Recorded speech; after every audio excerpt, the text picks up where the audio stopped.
Hello everyone, thank you for clicking on this video. My name is Max, and today I'm going to be doing my review for Loki Episode 4. Alright, so Loki Episode 3 was a pretty good episode. I wouldn't say it was filler like I've been seeing a lot of people say, but it was definitely on the slower side. And Episode 4 picks up, I think, where everybody wanted Episode 3 to.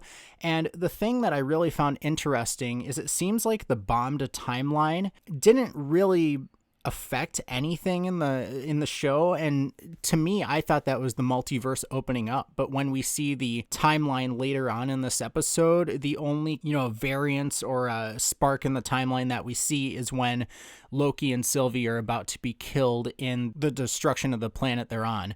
So I don't know if they're going to come back to that plot point, or maybe it's built off of in another project and touched upon, or if they will bring it back up in the season again. But I do think the bomb timeline, if it's not brought up, was not really anything to be, concerned with, because it doesn't seem like it had any place in the story as of right now, other than to kind of like build people up for who Sylvie is. But already that idea that she's a villain has been taken away, especially in Episode 4. So I really don't know why the bomb timeline was in there, but if it is the opening of the multiverse, I completely understand why they might want to save that for something else, such as Doctor Strange.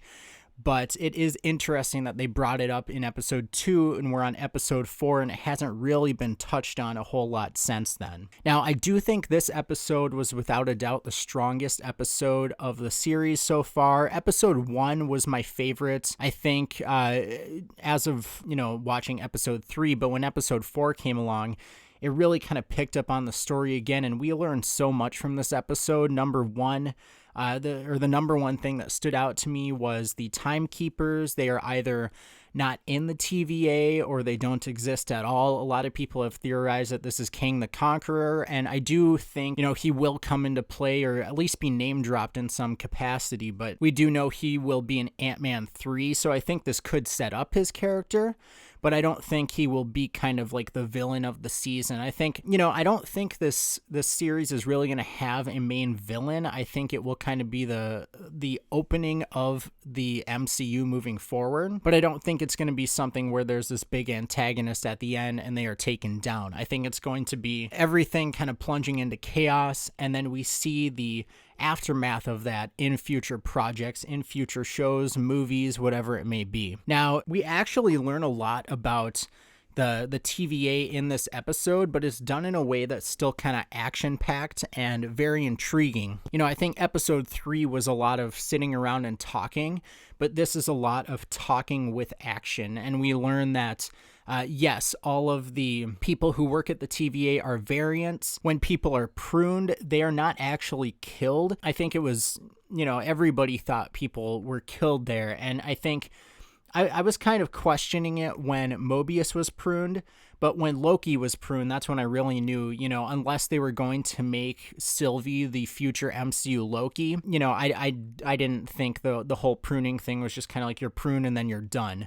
So it is nice to know that, yes, even if people are pruned, they can come back. I was talking to one of my Agents of S.H.I.E.L.D. friends, and we were discussing how Deke could, come back, or, whatever it may have been with his timeline, that could have been changed to the extent where the TVA would have had to kind of reset everything, but it seems like if that was the case, Deke is not dead. So us Agents of S.H.I.E.L.D. fans can be happy about that. But I think the key points of this episode were two scenes. The first one where they were in the kind of chamber with the timekeepers, and we saw that when Sylvie beheaded one of them, that they are robots, essentially. Whether they're like animatronic or if they're actual beings, I'm not exactly sure as to what the explanation would be for them. But it does seem like they are not existent, or if the timekeepers are existent, they kind of have different levels for people to get through, so it's not as easy to do things like behead them. And the big thing that a lot of people are talking about from this episode is the mid-credit scene. So we did get a mid-credit scene this time around. We did not for the first 3 episodes, but I think it's safe to say that Episode 5 will have one and Episode 6 will have one as well. But the mid-credit scene for this episode was Loki arriving wherever he was arriving. It looks like a very kind of blown apart New York City. We see what looks like the Avengers Tower on the right-hand side. And he wakes up and he says, "Is this hell?" And then one of the Loki variants, who we see, I believe, 4 in there, they say, "No, but it will be if you don't come with us," or something along those lines. So yes, we see Loki variants. We see Kid Loki. We see like the traditional kind of Loki with the kind of cheesy look. We see a Loki that kind of looks like a mix of Loki and Thor. He has a hammer. And we see crocodile or alligator Loki. I don't know too much about, any variation of Loki that is a crocodile or an alligator, but if that's in the comics, cool. If it's not, I'm very interested to see what they do with that character. But yeah, overall, I think this was a great episode. It was also really cool to see TVA agents come to the realization, or at least some of them, that what they're doing is not good. They don't, their memories were wiped, as we found out, and they were kind of awoken by Sylvie when she was trying to get inside their heads. So the ones who Sylvie possessed, they're woken up to what is happening, but none of the others are. So I think this really sets up a cool dynamic between the TVA within itself and then also all of the external things that are happening to them with Loki, with Sylvie, with now Mobius, and, whoever else may come into the story. We still have 2 episodes, and it seems like we're really opening up the multiverse, or at least Loki's side of the multiverse, for the future. So overall, I think this was a great episode. I can't wait to see what the final 2 episodes do, because